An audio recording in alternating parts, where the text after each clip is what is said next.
우리 찾으셔서 우리 한 목소리로 다 같이 합독하도록 하겠습니다. 시작. 예수께서 온 갈릴리에 두루 다니사 그들의 회당에서 가르치시며 천국 복음을 전파하시며 백성 중에 모든 병과 모든 약한 것을 고치시니 그의 소문이 온 수리아에 퍼진지라. 사람들이 모든 앓는 자 곧 각색 병에 걸린 자서 고통하는 자 귀신 들린 자 간질하는 자 중풍병자들을 데려오니 그들을 고치시더라. 갈릴리와 데가볼리와 예루살렘과 유다와 요단강 건너편에서 수많은 무리가 따르니라. 아멘. 어제 우리 교회에 김성민 집사님이라는 분이 계십니다. 오늘 우리 성가대에도 앉아 계시는데 갑자기 이름 거명해서 긴장되시죠?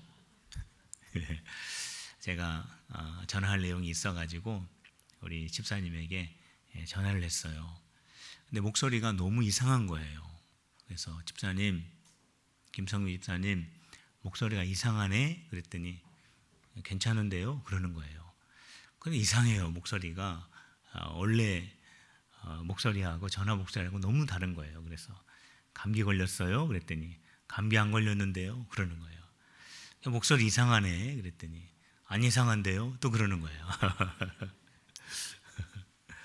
그래서 집사님 내일 사무총회가 있잖아요. 그랬더니 무슨 사무총회요? 그러는 거예요. 제 머릿속에 제 친구 김성민 목사가 생각이 났습니다. 제가 김성민 집사님에게 전화를 한다라고 하는 것이 잘못 눌러가지고 제 친구 김성민 목사한테 전화를 한 거예요. 그리고 나서 우리 김성민 집사님에게 전화했습니다. 그러면 전화를 한참 하는 동안 아니라고 얘기를 해야 되잖아요, 자기가. 근데 나중에 김성민 집사님 아니냐고 그랬더니 사무총회 내일 하는데 아니냐고 그랬더니 저보고 뭐라고 하냐면은 누구세요? 그러더라고요. 전화를 한참 했습니다. 한참 했는데도 아마 그 친구도 제가 자기네에게 집사인 줄 알았나 봐요. 우리 목회자가요, 뭐 설교 준비를 하다가 아니면은 다른 일을 하다가 갑자기 성도의 전화를 받으면요, 얼굴하고 목소리하고 매칭이 안 될 때가 가끔 있습니다. 항상 있는 건 아닌데 아마 그 친구가 무슨 일을 하다가 제 전화를 받았나 봐요. 정말 오래간만에 전화를 했는데 제 목소리를 성도님하고 이렇게 매칭이 안 되니까 계속 그냥 저하고 대화하다가 자기네 교회는 사무총회가 끝났는데 내일 사무총회 한다고 하니까 깜짝 놀래가지고 무슨 사무총회냐 하면서 누구시냐고 그렇게 물은 것 같아요. 그래서 전화를 끊고 우리 김성민 집사님하고 통화를 했습니다. 그랬더니 진짜 김성민 집사님이 나타나더라고요. 그리고 그 목소리를 들을 수가 있었습니다. 참 연말을 지나면서 제가 분주하니까 그런 실수를 한 것 같아요. 정말 이제 내 밤만 자면은 우리가 새해를 맞이하게 됩니다. 2016년도 새해를 맞이하게 되는데 새해를 맞이하게 되면은 교회는 새로운 표어를 이렇게 또 만들게 됩니다. 새로운 표어를 또 생각하게 되고 그러죠.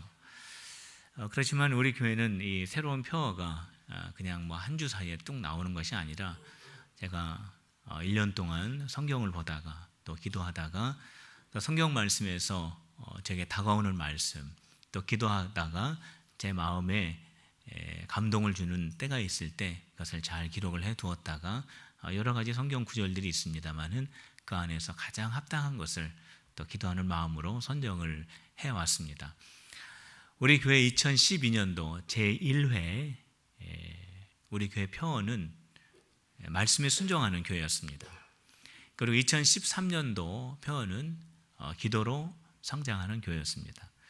그리고 2014년도 표어는 기뻐하고 기도하고 감사하는 교회였습니다. 그리고 2014년도, 2015년도 올해의 표어는 일어나 빛을 발하자였습니다. 2016년도 내년에 우리 교회 표어는 가르치고 선포하고 치유하는 교회입니다.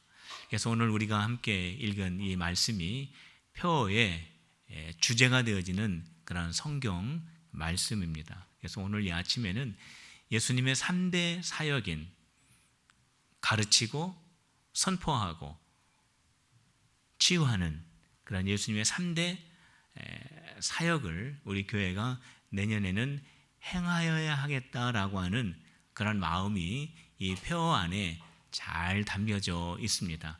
그래서 오늘 이 아침에 우리 예수님의 이 3대 사역의 특징, 예수님께서 행하신 사역의 특징이 어떠한 것들인가를 우리가 함께 살펴보려고 합니다. 우리 예수님의 사역의 첫 번째 특징을 우리가 살펴보면은 그것은 예수님의 사역에는 다양성이 담겨져 있습니다. 우리 예수님의 그 사역을 살펴볼 때에 다양성이 예수님의 사역의 특징 가운데 하나인데 23절 말씀을 보면은 예수님의 사역이 얼마나 다양하였는가를 우리가 알 수 있습니다. 우리 23절 말씀을 다 같이 한번 읽어봅시다. 우리 23절의 말씀입니다. 시작. 예수께서 온 갈릴리에 두루 다니사 그들의 회당에서 가르치시며 천국 복음을 전파하시며 백성 중에 모든 병과 모든 약한 것을 고치시니. 이 23절의 이 한 구절 속에 예수님의 사역의 다양함이 여기에서 발견이 되는데, 그 첫 번째 다양성이라고 하는 것은 예수님이 복음을 전하신 장소의 다양성입니다. 우리 예수님은 어떤 특별한 한 곳에서 복음을 전하신 것이 아니라 오늘 23절에 기록되어 있는 것처럼 갈릴리 온 지역을 두루 다니시면서 복음을 전하셨습니다. 복음 전도의 장소의 다양성 우리가 찾아볼 수 있고요. 우리 23절에서 또 찾아볼 수 있는 예수님의 사역의 다양성이 있습니다. 자, 그것은 어떠한 것이냐면 우리 예수님께서 복음 전달의 다양성을 가지고 계셨습니다. 우리 예수님은 어떠한 한 가지 방법으로 복음을 사람들에게 전한 것이 아니라 여러 가지 방법을 동원하셔서, 예를 들면 가르치시기도 하시고, 때로는 선포하시기도 하시고, 때로는 병든 자를 고치시면서 복음의 능력을 드러내시기도 하셨습니다. 우리 예수님은 다양한 방법으로 복음을 전도하셨습니다. 복음 전도의 다양성. 우리 예수님의 사역의 또 한 가지의 다양성을 23절에서 찾아볼 수 있다면 복음 전도 대상의 다양성입니다. 예수님께서는 특별한 병만을 고치신 분이 아닙니다. 예수님은 병든 모든 사람을 다 고치셨습니다. 병든 모든 사람들 속에 다양한 사람들이 그 안에 포함이 되어 있고, 예수님은 그 모든 다양한 사람들을 복음 전도의 대상으로 삼으셨습니다. 예수님의 사역의 다양성은 장소의 다양성, 복음 전달의 다양성, 복음 전도 대상의 다양성, 이렇게 우리가 찾아볼 수 있는데, 우리 필그림교회가 2016년도에 예수님의 이 귀한 사역을 쫓아가려고 할 때에 우리는 예수님께서 우리에게 보여주신 귀한 다양성을 우리가 이어받아야 합니다. 먼저는 우리 교회가 지정된 장소에서만 복음을 전할 것이 아니라 다양한 장소에서 복음을 전하는 우리 성도들이 되어야 합니다. 가정의 식구들에게만 복음을 전할 것이 아니라 직장에서도 복음을 전할 수 있어야 합니다. 직장에서 내가 아는 사람들에게만 복음을 전할 것이 아니라 내가 알지 못하는 지역 주민들에게도 복음을 전할 수 있어야 합니다. 한 곳에서만 복음 전하는 것이 아니라 다양한 곳에서 우리가 복음을 전해야 합니다. 우리 2016년도에 우리 필그림교회가 5주년을 맞이하게 됩니다. 세월 참 빠르죠. 벌써 우리 교회가 5주년을 내년에 맞이하게 되는데, 5주년을 기념해서 우리 교회가 해외 선교사 가정 한 가정을 후원할 계획을 가지고 있습니다.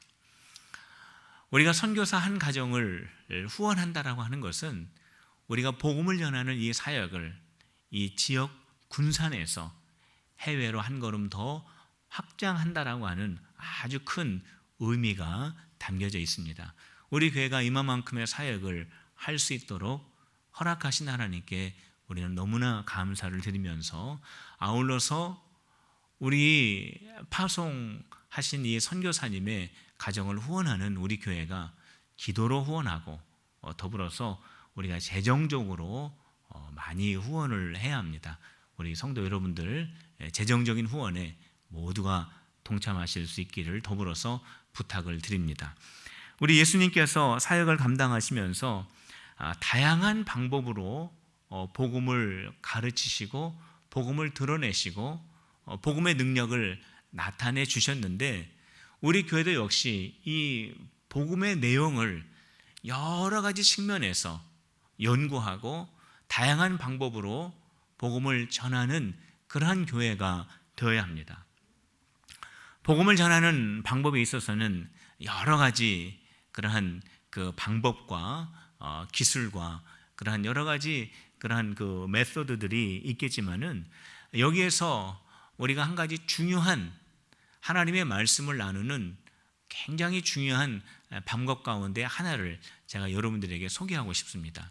자, 그것은 무엇이냐면, 우리가 성경 공부를 할 때 우리가 일방적으로 선생님이 학생들에게 주입하는 식의 성경 공부가 아니라 소수의 사람들이 소그룹을 형성하여서 그 안에서 하나님의 말씀을 읽고 그 말씀 속에서 깨달은 것을 함께 이야기하고 함께 들으면서 그것을 하나님의 말씀에 다시 비추어 보고 그 말씀을 내 삶에 적용하는, 그 모인 사람들과의 인간관계에 든든한 그 관계의 기초 위에서 하나님의 말씀을 나누는 이런 소그룹 성경 공부는 정말로 복음의 맛을 다양하게 경험시킬 수 있는 아주 좋은 성경 공부의 방법 가운데 하나입니다. 우리는 이 성경 공부를 균화법적 성경 공부라고 합니다. 우리 필그림교 안에서 소그룹 성경 공부를 할 때 이러한 균화법적 성경 공부를 하고 있습니다. 우리 필그림교회가 주일학교 공과 시간에, 그리고 중고등부 성경 공부 시간에, 우리가 작년부 구역 모임 시간에 이렇게 내 삶을 하나님의 말씀에 같이 비춰보면서 그 말씀을 내 삶에 적용하는 이러한 귀한 소그룹 성경 공부들이 많이 일어날 수 있기를 소망을 합니다. 그리고 마지막에 우리 예수님께서 사역의 다양성을 보여주시면서 우리 예수님은 어떠한 특정한 사람들만 고쳐주신 것이 아니라 많은 사람들, 병 걸려 있는 모든 사람들을 고쳐주시는 다양한 사람들을 다 포용하신 것처럼 우리 필그림교회는 모든 사람들을 우리 필그림의 가족으로 맞이할 수 있는 우리 교회가 되어야 합니다. 우리 필그림교회는 어떠한 사람의 교회가 아닙니다. 우리 필그림교회는 특정한 사람에 의한 교회도 되어서는 안 됩니다. 누구든지 예수님을 내 마음속에 믿기로 작정한 사람이라면 그 시간부터 필그림 가족인 것을 우리는 다 같이 인정을 해야 합니다. 그러기 위해서는 우리 교회는 문턱을 낮추는 것이 아니라 아예 문턱 자체가 없어야 합니다. 모든 사람들이 함께 한 가족이 될 수 있는 그러한 우리 필그림교회가 되기 위해서는 내가 가지고 있는 그 기준이 낮은 문턱이 되어서도 안 됩니다. 우리 필그림교회에 매년마다 70명 이상의 새 가족이 우리 교회에 등록을 하고 있습니다. 내년에도 많은 새 가족들이 우리 교회에 등록을 할 텐데, 제가 이것을 생각해 보면 너무나 감사하고 놀라운 일이 아닐 수가 없습니다. 군산 지역에 제가 정확하게는 알지 못하지만 아마 1000개 이상의 교회가 있을 것입니다. 그 수많은 교회 가운데에서 우리 새가족들이 우리 필그림교회에 오신 것은, 이것은 성령님께서 특별한 인도하심으로 말미암아 그분들을 우리 교회에 맡겨주신 것입니다.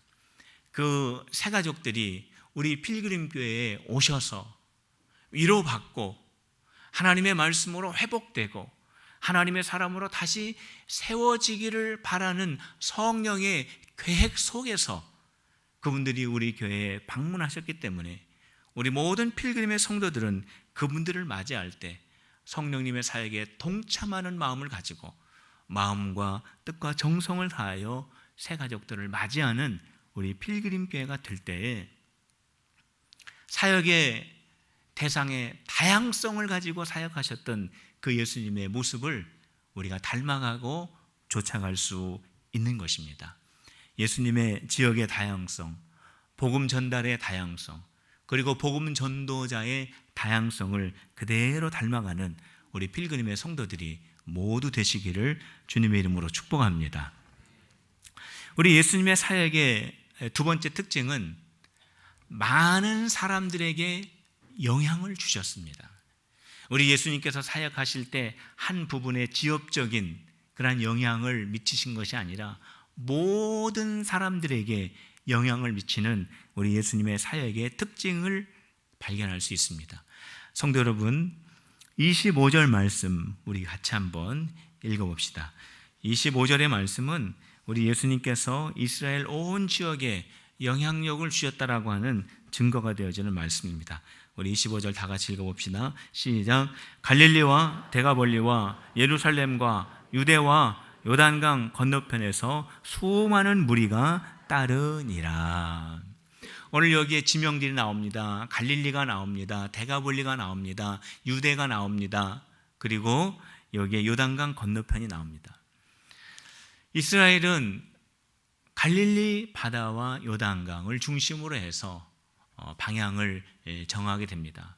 오늘 여기 나와 있는 이 지명들, 갈릴리, 데가볼리, 유대, 그리고 모든 요단강 동편, 요단강 건너편에 있는 이러한 지역들을 표현하고 있는데, 이것은 무엇을 의미하면 이스라엘 전 지역 동서남북을 대표하는 그러한 의미로서 25절이 기록이 되어 있습니다. 우리 예수님이 사역하실 때 모든 사람들이 예수님에 대해서 집중하셨고 예수님에 대해 예수님의 사역에 관하여 많은 관심을 가지게 되셨습니다. 왜 예수님의 사역에 대해서 모든 이스라엘이 관심을 가지게 되었을까요? 그 이유는 예수님의 사역의 특징 때문에 그렇습니다. 예수님의 3대 사역, 가르치시고 선포하시고 치유하시는 이 3대 사역 가운데 특별히 마지막 치유하시는 사역, 그 당시 이스라엘은 로마의 지배 아래에 있었습니다. 나라가 없습니다. 주권이 없습니다. 그들이 종교적으로, 경제적으로, 문화적으로 모든 것들을 다 빼앗기고 모든 것들이 다 무너져 있는 상태입니다. 백성들은 굶주려 있습니다. 굶주린 것만큼 괴로운 것은 질병에 걸렸지만 그 질병에서 고쳐줄 수 있는 사람이 많지 않았다라는 겁니다. 몸의 질병, 마음의 질병, 영적인 질병에 매여서 고통스러워하고 괴로워하는 그들의 필요를 예수님께서 아시고 그들의 필요를 완전히 해결해 주시는, 치유하시는 사역을 하였기 때문에 이스라엘의 모든 병든 자들, 이스라엘의 모든 백성들이 예수님의 사역과 예수님에게 집중을 할 수 있었습니다. 우리 필그림교회가 예수님의 사역을 이어가기 위해서는, 우리 필그림교회가 이 군산 지역에서 집중받는 사역이 되기 위해서는 우리 예수님과 같이 영향력을 주는 교회가 되어야 합니다. 우리 한번 따라해 봅시다. 영향력을 주는 교회가 됩시다. 믿습니까? 우리 필그림 교회가 영향력 주는 교회가 되어야 합니다. 예수님처럼 영향력 있는 교회가 되기 위해서는 예수님과 같이 모든 사람들의 필요를 알고 모든 사람들의 그 간절한 필요를 완전히 채워줄 수 있는 교회가 될 때에 우리 교회가 영향력 있는 교회가 될 수 있습니다. 그런데 문제가 있어요. 그 문제는 무엇이냐면 우리가 예수님과 같은 능력을 소유하지 못했다라고 하는 겁니다. 모든 사람들의 필요를 우리가 알 수 있는 능력도 없을 뿐만 아니라 모든 사람들의 간절한 요구를 채워줄 수 있는 능력도 우리에게는 없다라고 하는 것이 문제입니다. 그러나 성도 여러분, 우리에게 이러한 능력이 없다고 해서 예수님께서 모든 사람들의 필요를 아시고 그들의 필요를 채워주시는 이 귀한 치유의 사역을 우리가 중단할 수는 없는 것입니다.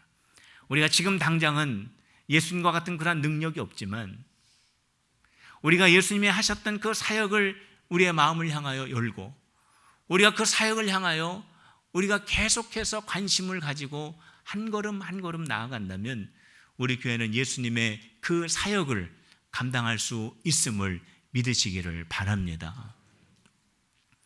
그렇기 때문에 우리 교회가 지금 이 자리에서 예수님의 그 사역을 감당할 수 있기 위하여 할 수 있는 첫 번째 스텝은 우리의 필요를 돌아보는 것이 아니라 필그림 교회 밖에 있는 시민들의 필요가 무엇인지에 관심을 가져야 합니다. 우리 필그림 교회가 원하는 것이 무엇인가에 우리 스스로가 집중하는 것이 아니라 우리 필그림 교회 밖에 있는 주민들이 무엇 때문에 괴로워하고 무엇 때문에 갈급해하고 무엇 때문에 고통받고 있는지를 우리가 관심 있게 지켜볼 수 있는 마음이 열려 있어야 합니다.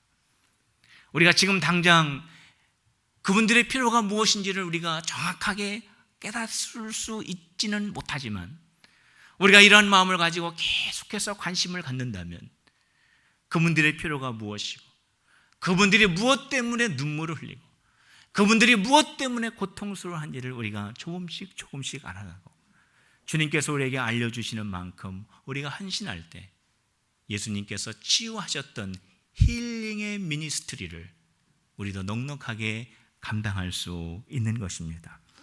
우리 예수님의 세 번째 마지막의 사역의 특징은 뚜렷한 목적이 있으셨습니다. 우리 예수님의 뚜렷한 그 목적을 우리 주님은 가지시고 우리 예수님은 다양한 방법으로 복음을 전하시고 많은 사람들을 다 포용하시고 우리 예수님은 모든 사람들의 질병을 고쳐주셨습니다. 성도 여러분, 우리가 여기에서 아주 중요한 사실 한 가지를 우리가 꼭 기억해야 될 것이 있습니다. 우리 예수님께서 다양한 방법으로 복음을 전하시는 그 교육 방법에 목적이 있다라고 생각해서는 안 됩니다. 우리 예수님께서 많은 사람들을 포용해 주시는 그 포용력이 예수님의 사역의 목적이라고 생각해서는 안 됩니다. 많은 질병에 걸린 사람들을 고쳐주는 이 힐링이 예수님의 궁극적 목적이라고 생각해서는 안 됩니다. 그들을 가르치시고 그들을 품어주시고 그들을 고쳐주시는 건 너무나 중요한 사역이지만 이것이 궁극적인 예수님의 미니스트리의 목적이 아니라 우리 예수님의 궁극적 목적은 천국 복음이었습니다. 우리 예수님은 그 많은 사람들에게 천국 복음을 들려주시고 천국 복음을 깨닫게 해주시고 그 천국 복음을 들음으로 말미암아 그들이 죄를 회개하고 예수님을 믿고 하나님의 자녀가 되게 하는 것이 예수님의 목적이었어요. 그것을 위해서 우리 예수님이 오셨고 그것을 위해서 다양한 방법으로 그들에게 복음을 전하시고 그들을 품어주시고 그들에게 있는 모든 질병을 해결해 주신 것입니다. 성도 여러분, 저와 여러분들이 예수님의 그 사역을 우리가 이어받기 위해서 우리가 천국 복음을 가르치고 우리가 천국의 복음을 선포하고 천국의 복음을 깨달을 수 있도록 많은 사람들을 치유하여 주셨던 그 예수님의 그 사역, 그런 것들이 너무나 중요하지만 최종 목적은 예수 그리스도를 믿음으로 말미암아 하나님의 자녀가 된다라고 하는 이 천국 복음의 목적이 있다라고 하는 것을 우리가 잘 기억을 해야 합니다. 만일 우리 필그림 교회가 다양한 프로그램을 가지고 우리 필그림 교회를 우리가 목회하고 또 많은 사람들을 포용하면서 우리 필그림 교회가 사역을 하고 그리고 치유하고 회복하는 그러한 귀한 사역을 하면서 우리 필그림 교회가 이 자리에 있게 된다면은 군산에 있는 많은 사람들에게 집중받는 교회는 될 수 있습니다. 그러나 그 안에 천국 복음을 잃어버린다면, 예수 십자가의 복음을 잃어버린다면, 그 속에 정작 예수님이 원하셨던 그 목적을 잃어버린다면은 다양한 프로그램, 포용력, 그리고 놀라운 표적과 기적과 이적은 아무런 의미가 없게 되는 겁니다. 성도 여러분, 예수님의 가르치시고 선포하시고 치유하시는 그 세 가지의 사역 속에는 천국 복음이 그대로 녹아져 있습니다. 저와 여러분들이 예수님의 그 3대 사역을 계속해서 이어받아 우리가 그 사역을 감당하기 위해서는 저와 여러분들이 천국 복음을 소유한 성도들이 되어야 할 줄로 믿으시기를 바랍니다. 우리 자리에 모여 계신 우리 귀한 성도 여러분, 천국의 복음을 소유하는 필그림의 거듭난 성도들이 다 되시기를 주님의 이름으로 축복합니다. 이 천국 복음이라고 하는 것이 무엇입니까? 이 천국 복음은 개인적 측면으로 이해할 수 있습니다. 이 천국 복음은 예수 믿어 하나님의 자녀가 되는 것입니다. 죄의 자리에 있던 자가 하나님의 의로운 자리로 옮겨지는 것입니다.